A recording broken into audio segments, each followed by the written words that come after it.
तो अभी जो आप गाना सुनने वाले डीजे रिमिक्स सॉन्ग होने वाला है, जो कि बहुत ही रोमांटिक और बहुत ही अच्छा गाना होने वाला है, जिसको मेरे भाई ने रिमिक्स किया है। तो ऐसे अगर आपको गाना सुनना है तो आप कमेंट करके बताओ कि आपको किस टाइप का गाना सुनने वाला है। और एक मेरे पे एक नोटिस था कि अगर जैसे अभी गणेश चतुर्थी आ रहा है, अगर आपको गणेश चतुर्थी का कलेक्शन चाहिए तो मेरे को कमेंट करो कि आपको कौन कौन से गाने का कलेक्शन चाहिए। आपको उस गाने का कलेक्शन मेरे यूट्यूब चैनल पर मिल जाएगा।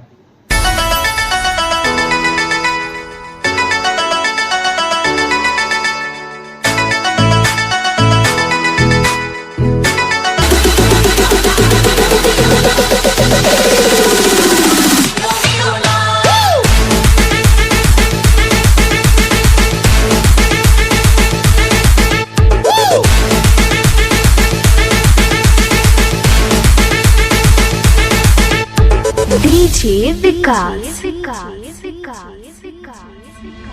दुनिया गवारा नहीं है मोला, तोरले दुरिया रहने पा मोरी जिंदगी सारा जहान हंस तोला छोड़ के कहाँ जा।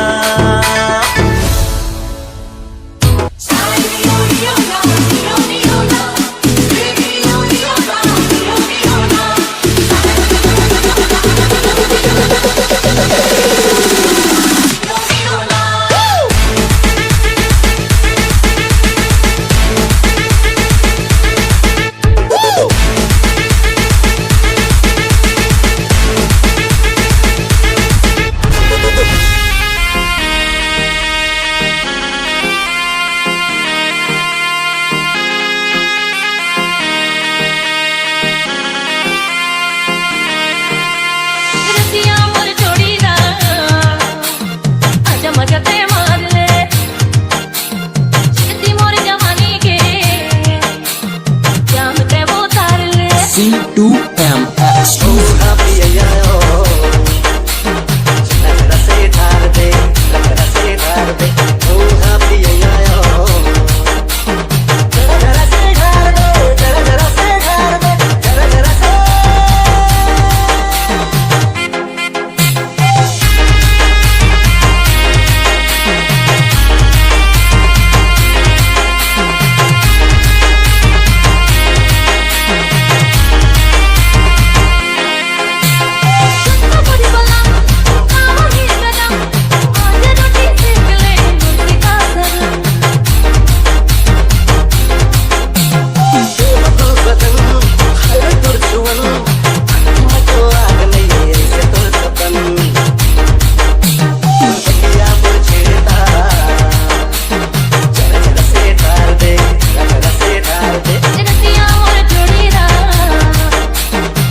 ते शादी करा था, हाँ ओए तोर से बहुत अच्छा हवे। लेकिन ये 7 मोर से भी ज्यादा कलवा है। अगर काजू बादाम ला मिला देवे ना तो हलवा भी अच्छा लगते, और लड़का सरकारी नौकरी है ना तो कलवा भी अच्छा लगता।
ए राजा हमको एसी ला दीजिए।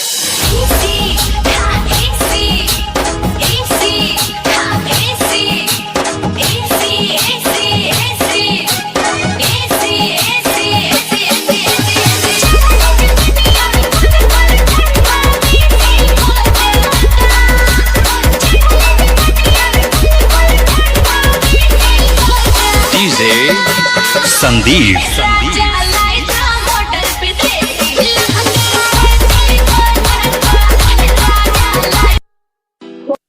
कैसे रे, मैं सुने होते शादी करा था, हाँ ओए तोर से बहुत अच्छा हवे। लेकिन ये 7 मोर से भी ज्यादा कलवा है। अगर काजू बादाम ला मिला देवे ना तो हलवा भी अच्छा लगते, और लड़का सरकारी नौकरी है ना तो कलवा भी अच्छा लगता।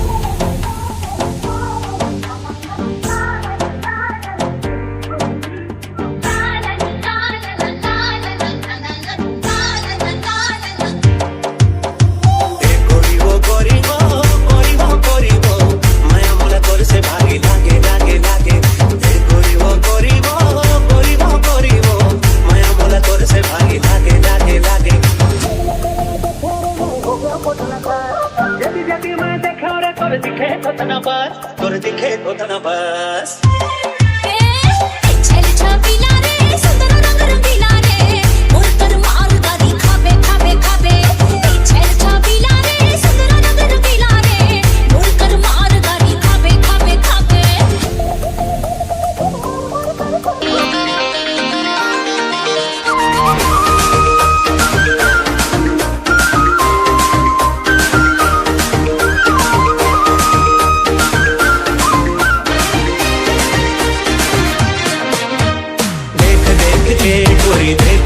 के हंसे रे टोरी मोला देख देख के, देख देख के टोरी देख देख के, हंसे रे टोरी मोला देख देख के।